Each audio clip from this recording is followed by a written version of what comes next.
여러분이 가지고 온 성경을 펴들어갑니다. 히브리서 5장 7절 말씀, 신약성경 357페이지에 있습니다.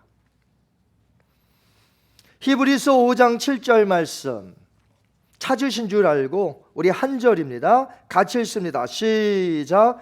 그는 육체에 계실 때에 자기를 죽음에서 능히 구원하실 이에게 심한 통곡과 눈물로 간구와 소원을 올렸고 그의 경건하심으로 말미암아 들으심을 얻었느니라. 아멘. 살아계신 하나님의 말씀입니다. 지난번 오셨던 아르헨티나 김진환 선교사님의 이야기를 제가 들어보니까 남미에서 전도할 때 어려움이 좀 있다고 그래요. 그것은 성경에서 가르치는 이 하나님 아버지의 그 넓으신 사랑과 그 위대하신 그 아버지의 그 보살핌, 그 사랑을 전할 때에 그들에게는 눈빛이 달라지면서 큰 거부감을 갖는다는 것입니다. 왜 그럴까요? 그 이유는 자신의 아버지가 누구인지를 몰라요. 아버지께로부터 사랑과 보호함을 받은 적이 없어요. 아버지 그러면 실망스러운 존재예요. 분노가 일어나요. 사랑의 아버지가 없는 공백의 상태에서 자라났으니 참으로 불행한 아이들로 성장한 것입니다. 그래서 하나님을 묘사할 때에 우리 하나님 아버지는 사랑이 많으시고 우리를 돌보시는 하나님 아버지이십니다. 그 예수님을 믿으세요. 이렇게 하면 그들에게 거부감이 있다는 것이에요. 이러한 현상은 비단 남미, 사우스 아메리카만 있는 게 아니라 아프리카에도 있습니다. 아프리카 남아공 김종현 선교사님에게도 제가 들은 적이 있어요. 그리고 실제로 제가 가보니까 그걸 봤어요. 아버지들이 너무 무책임해. 그러니까 아버지 그러면 이게 복음 전파가 잘 안 되는 거예요. 원래 하나님께서 가족을 만드시고 아버지를 세워주셨을 때의 모습은 그런 거부감을 주는 아버지의 모습이 절대 아니겠죠. 근데 죄악된 이 세상, 사회에서 나타나는 현상이라는 것입니다. 그러나 그렇다고 해서 모든 아버지들이 다 그런 것은 아닙니다.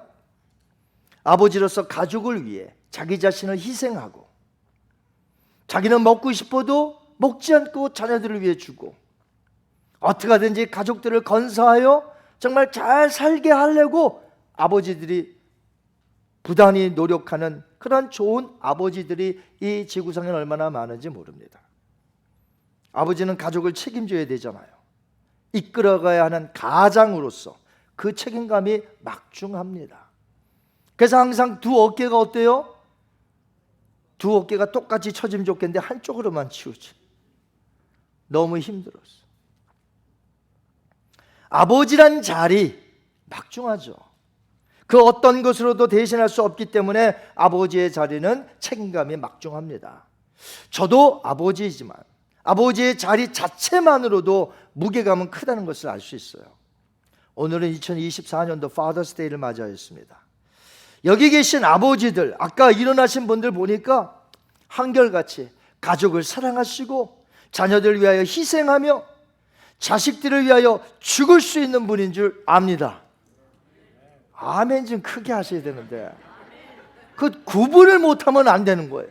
어디서 크게 해야 되는지를 알아야 되는 거예요.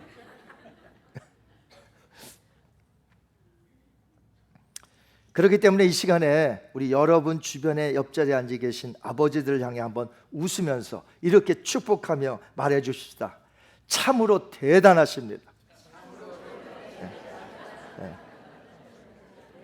대단한 분들이에요. 좀 대단하다고 하세요. 자, 다시 한번 존경합니다. 존경합니다. 존경합니다. 엎드려 절받기.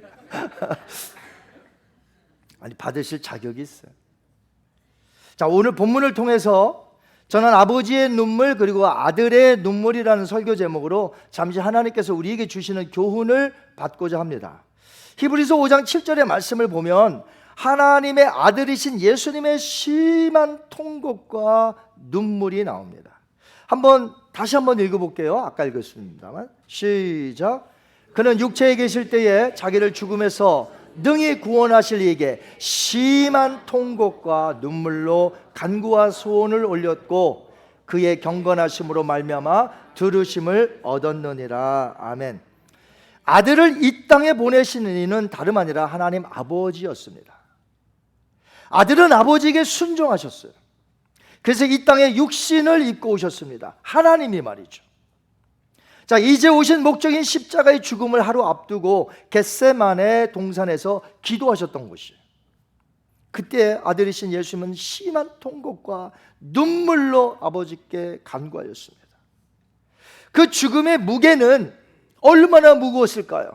예수님 자기의 죄 때문에 죽는 게 아니라, 또 어떤 한두 사람을 위한 죽음이 아니라 죄악 가운데 있는 자를 건지시기 위한, 인류를 위한 죽음이셨기 때문에 그 죽음의 무게가 너무 커서 통곡하며 눈물을 흘리셨습니다. 철저히 버림당함과 조롱, 멸시, 천대, 침뱉음, 그리고 십자가에서 매달릴 그 수치스러움과 부끄러움, 맨몸을 알몸으로 십자가에 달려야 되는 거예요. 로마 군인이 그거 옷 입혀서 부끄럽지 않게 십자가에 매달리게 하는 거 아니에요. 십자가에 매달린 사람은 전부 다 알몸이었습니다. 하나님이신 그분이 우리 위하여 그 죽음, 그 죽음의 무게, 엄청난 것이에요. 엄청난. 극심한 그 육체적인 채찍질의 고통, 십자가의 형벌의 무게는 너무나 컸습니다. 여러분, 단순히 어떤 인간이 죄가 별로 없어 근데 십자가를 달렸다, 그것도 큰데 본체가 하나님이신 분이 이 땅에 와서 그 백성들이 거절하여서 십자가에 못 박혀 죽는 그러한 고난으로 엄청나게 그 죽음의 무게가 컸던 것이죠. 저도 겟세마네 동산에 가본 적이 있습니다만 그곳에서 기도했을 것이라고 여겨지는, 그 가이드가 그렇게 말해요. 큰 돌이 있어요. 거기에 이렇게 손을 대시고 우리 예수님이 기도하셨을 텐데 그곳에서 우리 예수님은 얼마나 눈물을 흘리셨을까. 물론 히브리서 저자가 말했던 심한 통곡과 눈물은 겟세마네 동산에서만 흘린 거 아닙니다. 히브리서 저자가 밝힌 대로 예수님께서 육체에 계실 때라고 했으니 3년간 공생의 메시아로서 사셨을 때에 그 전 기간을 얘기하는 거겠죠.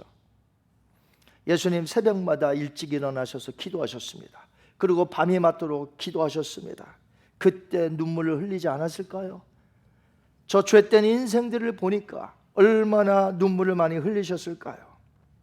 왜 안 그렇겠습니까? 죄인들을 구원하러 오셨으니까. 자신들을 거부하는 사람들의 그 어리석음과 그 죄로 인한 파멸을 생각하니 눈물을 흘리지 않을 수가 없었을 것입니다. 저도 목회하는데 눈물이 얼마나 꼭 필요한 부분인지 잘 압니다. 기도하면서 눈물을 흘리지 않을 수가 없습니다. 제 자신도 연약하지만 맡겨주신 성도들을 생각하니, 고통당하고 있는 성도들을 생각하니 눈물이 나지 않을 수가 없어요. 그래서 설교의 황제라고 불렸던 찰스 스펄전 목사는 눈물에 대한 이야기를 참 많이 했는데, 한 번은 그가 설교 잘하거든요.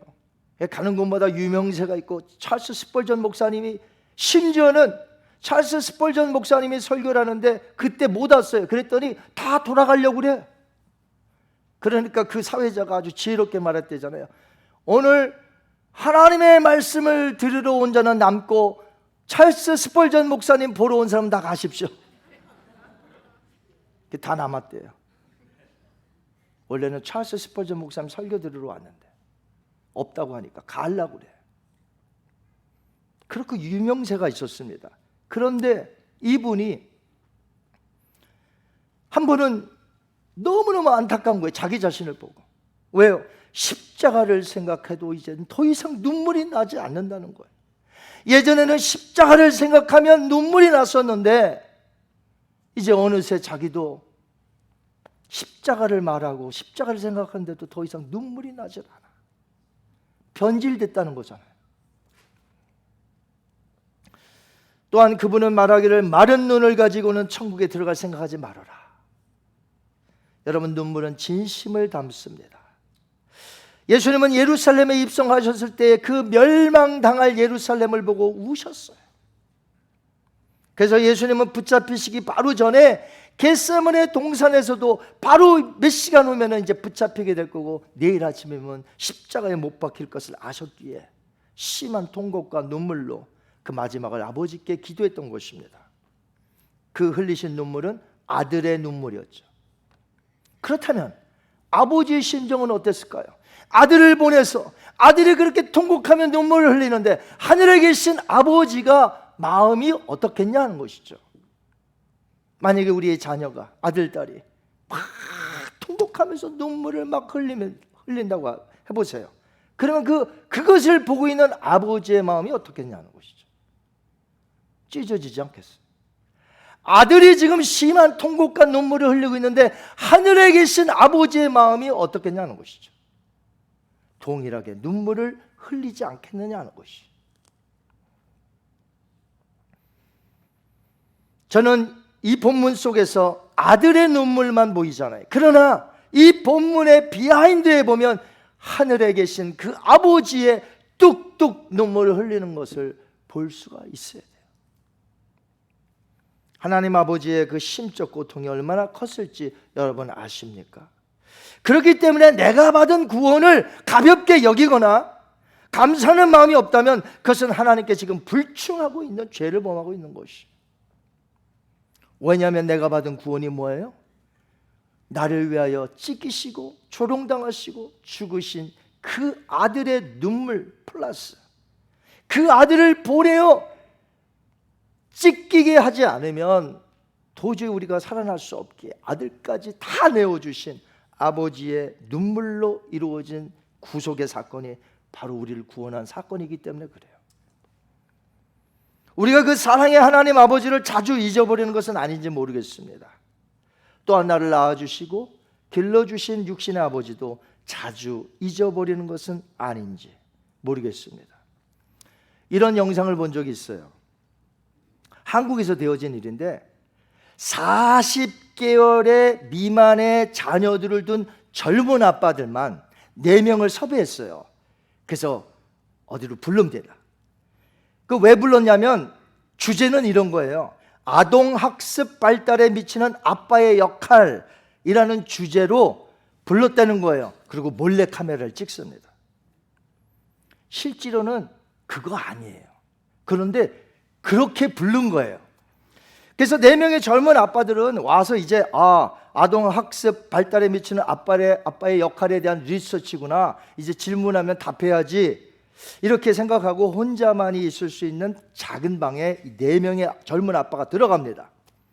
그리고 딱 들어가니까 테이블 위에 페이퍼가 하나 있어요. 다. 그 페이퍼에 질문이 몇 가지가 있는데 하나하나 읽습니다. 처음 질문, 아이가 제일 좋아하는 음식은 무엇인가요? 씩 웃으면서 답을 씁니다. 두 번째 질문, 아이의 자는 모습을 지켜본 적이 있으신가요? 역시 미소를 지으며 답을 씁니다. 세 번째 질문 읽습니다. 당신의 차에, 핸드폰에, 책상 위에, 지갑 속에 아이의 사진이 몇 개 있나요? 셀 수도 없어. 너무 많아갖고. 그래서 아마 많다고 쓴 것 같아요. 마지막 4번째 질문입니다. 아이에게 사랑한다고 마지막으로 말한 건 언제인가요? 매일 하니까 어렵지도 않아. 또 아빠는 씩 웃으면서 4명의 젊은 아빠가 질문에 답을 씁니다. 자, 이제 담당자들이 들어와서는 그 답을 쓴 페이퍼를 가져가고 다른 페이퍼를 내놓는데 원래 이거 쓰라고 부른 거예요. 대상만 싹 바꿨습니다. 질문 다 똑같고. 아버지에게 사랑한다고 마지막으로 말한 건 언제인가요? 4명의 아빠들이 그동안은 쓸 때는 다 씩 웃으면서 미소 지으며 이렇게 빨리 썼는데 4명의 아빠들이 얼굴이 굳어집니다. 잘 생각이 나질 않아. 마지막으로 아버지에게 내가 사랑한다고 언제 말했지? 아버지가 제일 좋아하는 음식은 무엇인가요? 역시 떠오르질 않아. 아버지가 좋아했던 게 뭐지? 내가 아버지하고 뭘 같이 먹었더라? 다시 질문지를 보니 이렇게 되어 있습니다. 최근에 아버지를 안아주신 적이 있으신가요? 이번엔 천장을 쳐다봅니다. 한숨을 푹 쉽니다. 아무래도 없다는 분위기예요. 아버지의 자는 모습을 지켜본 적이 있으신가요? 역시 마찬가지예요. 자, 이제 마지막 질문입니다. 당신 차에, 당신의 핸드폰 속에, 책상 위에, 지갑 속에 아버지의 사진이 몇 장이 있으신가요? 젊은 아빠들은 고민에 빠집니다. 죄송스러운 마음이 물밀듯이 일어납니다. 아버지에 대한 사진도 없고 아버지에 대한 기억도 희미한 그런 것을 아들은 느끼면서 아, 내가 나쁜 아들이구나. 그 순간에 그 작은 방에 모니터들이 하나씩 있었는데 갑자기 아버지의 목소리가 나옵니다. 이 사람들이 미리 아버지와 인터뷰한 내용을 틀어주는 거예요. 그 시간에 아버지의 인터뷰에는 이런 내용이 있었습니다. 내 아들에게 그동안 잘 못해준 게 너무 마음이 아프다고. 그러면서 눈물이 막 글썽글썽 거예요. 내가 아들에게 조금만 더 잘해줬으면 좋을 텐데 잘 못해줬다고. 그리고 나이가 이렇게 들어버렸다고. 젊은 아빠들이 거기서 아들 되잖아요. 그 아버지의 하는 말씀에 눈물을 흘립니다. 아버지의 눈물이 아들로 하여금 눈물을 흘리게 한 것이. 그 시각에 미리 옆방에서 대기하고 있었던 아버지들이 이제 아들이 있는 방으로 찾아 들어갑니다. 그러지 않아도 앉아서 눈물을 흘리면서 아버지에게 죄송한 마음이 있는 그 아들을 아버지는 들어가서 보자마자 발칵 눈물을 흘리며 안습니다.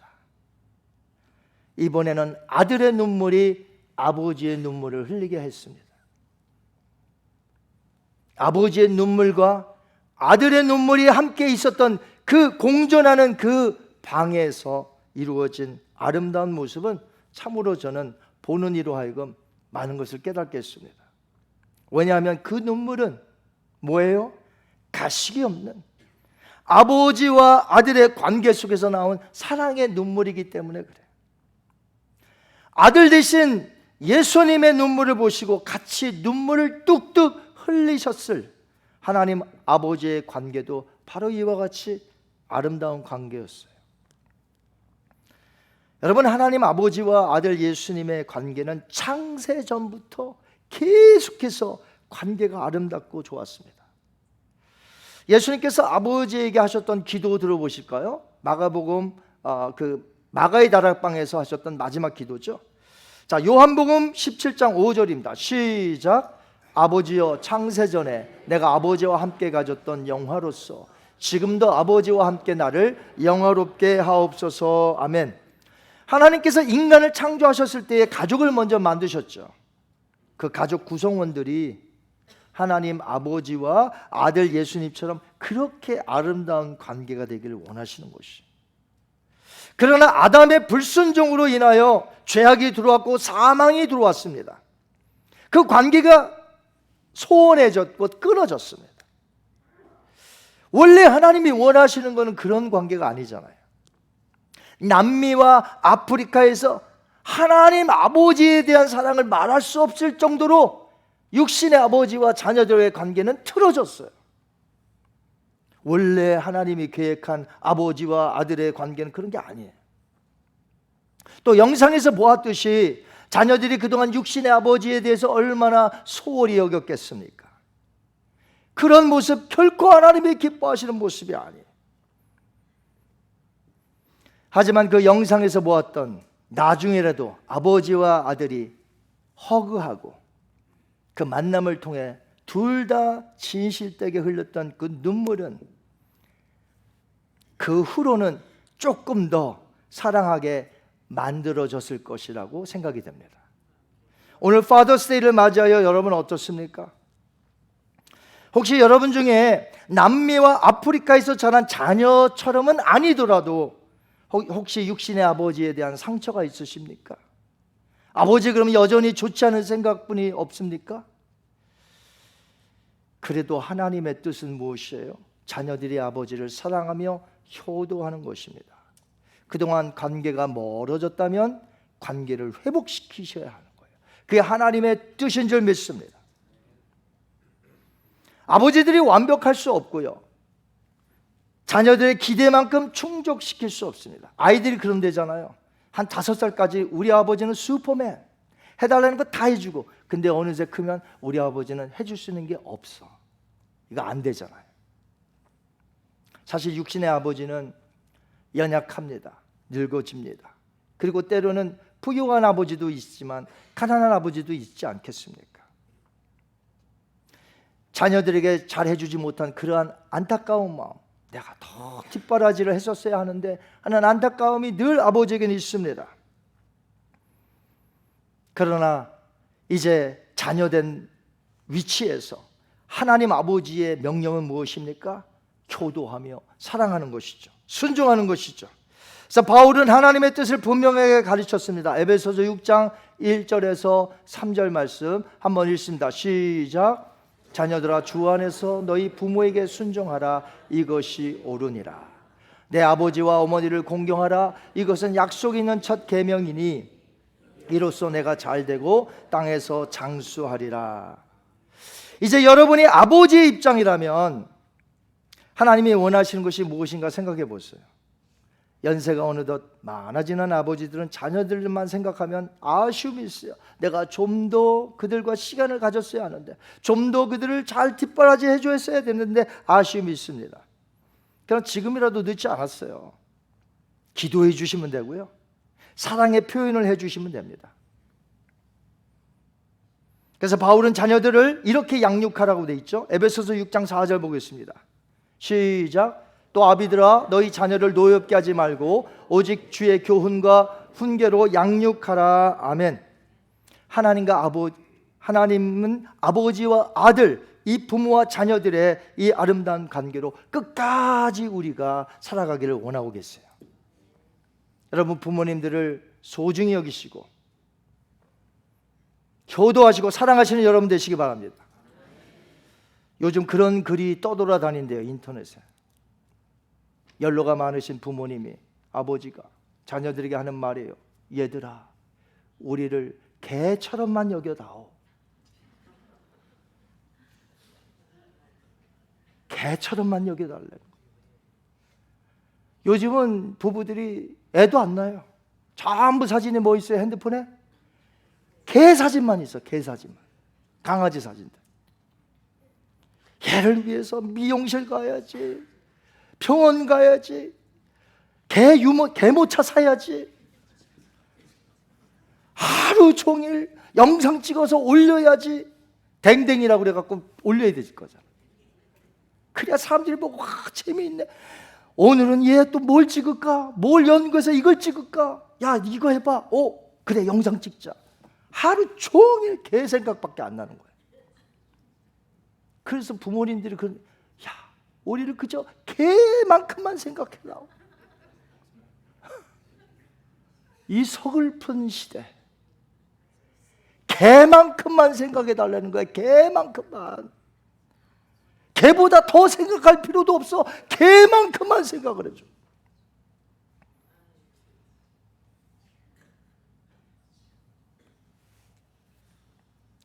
우리가 크리스찬으로서 무엇이 중요하고 무엇이 덜 중요한지를 아셔야 돼요. 그런 지혜의 능력을 가지셔야 됩니다. 아멘. 누가 중요한가? 누가 중요한가? 우리 가정에 눈물이 회복된다면 아버지의 눈물, 아들의, 딸의 눈물, 이 눈물이 회복되는 순간 각 가정들은 하나님이 원하시는, 하나님이 디자인하신 각 가정의 아름다운 가정이 될 줄 믿습니다. 이제 부모님을 사랑하시고 효도하시고 더 전화하시고 더 위하시는 여러분이 되시길 주님의 이름으로 축원합니다. 다 같이 눈을 감겠습니다.